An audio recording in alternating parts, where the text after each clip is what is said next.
Hi friends, sorry cinema bus அப்டேட்டில் அடுத்தது ஒரு தாறுமாறான ஒரு அப்டேட்டோட வந்திருக்குங்க. ஸோ அடுத்தடுத்து ரஜினி சார் பார்த்தினாக்கா மூவிஸ்லாம் வந்து புக்கிங் ஆகின்னு இருக்க நம்ம எல்லாருக்குமே தெரிஞ்ச ஒரு விஷயம் தான். ஸோ ஏகப்பட்ட விஷயங்கள் பேசியாச்சு. ஸோ வேட்டைன்னு ஒரு பக்கம், அடுத்தது கூலி, அதுக்கப்புறமேட்டா ஜெயிலர் செகண்ட் பார்ட் அப்படின்னு சொல்லிட்டு அடுத்து பார்த்தினாக்கா மேசிவான ப்ராஜெக்ட்ஸ்லாம் கையில் வச்சுருக்காரு. ஸோ இப்போ அதில் வேட்டையன் படத்தோட ஷூட்டிங் முடிஞ்சிச்சு. இப்போ அடுத்தது கூலி போக போகிறார். ஸோ ஜெயிலர் செகண்ட் பார்ட் எப்போ ஆரம்பிக்க போகிறாங்க அப்படின்ற ஒரு எதிர்பார்ப்பு இப்போவே ஆரம்பிச்சிருச்சு அப்படி தான் சொல்லணும். ஸோ சன் பிக்சர்ஸ் அந்த ஒரு விஷயத்தை பற்றினாக்கா தாங்க வந்து தக்க வச்சுக்கணும். அந்த ஒரு ஹீட், அந்த ஒரு எதிர்பார்ப்பு, அது அப்படியே வந்து அந்த ஒரு எக்ஸ்பெக்டேஷன் லெவல் எப்போதுமே இருந்துகிட்டே இருக்கணும். ஸோ யாரும் அதை மறந்துடக்கூடாது அப்படின்றதுலேயே அவங்க தெளிவாக இருக்கிறாங்க. அதே போல் பேக் டு பேக் 1000 கோடி அடிக்கணும். ஒரு பக்கம் கூலி 1000 கோடினாக்கா அதை மிஸ் பண்ணாலுமே கூட அடுத்து ஜெயிலர் செகண்ட் பார்ட் கண்டிப்பாக 1000 கோடி அப்படின்றதுல அவங்க ரொம்ப தெளிவாக இருக்கிறாங்க. ஏன்னா இது வந்து ஷாருக்கான் ஆல்ரெடி பண்ணி வச்சுட்டார்.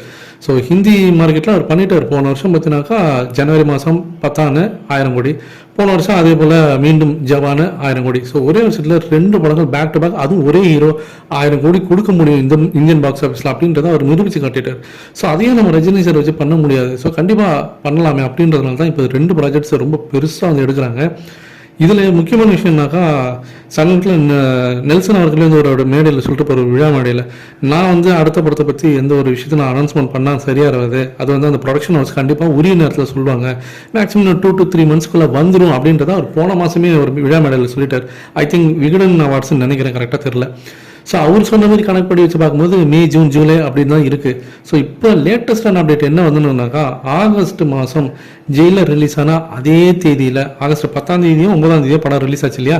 ஸோ அதே தேதியில் கரெக்டாக 1 year of anniversary, so 1 year of blockbuster Jailer அப்படின்ற ஒரு பெரிய ஒரு அனௌன்ஸ்மெண்ட்டோட பார்த்தீங்கன்னாக்கா ஜெயிலர் செகண்ட் பார்ட்டோடைய அந்த அனௌன்ஸ்மெண்ட் வரும் சன் பிக்சர்ஸ் கிட்டேருந்து அப்படின்ற மாதிரி ஒரு தகவல் இப்போ வந்துருக்குங்க.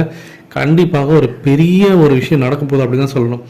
அடுத்தது இன்னொரு விஷயம்னாக்கா, கூலி படத்தோடைய ஒரு அப்டேட்டுன்னு சொல்ல முடியாது, ரூமர்ஸ் இப்போ காலையிலேருந்து இப்போ ட்விட்டரில் ஓடினுக்கு.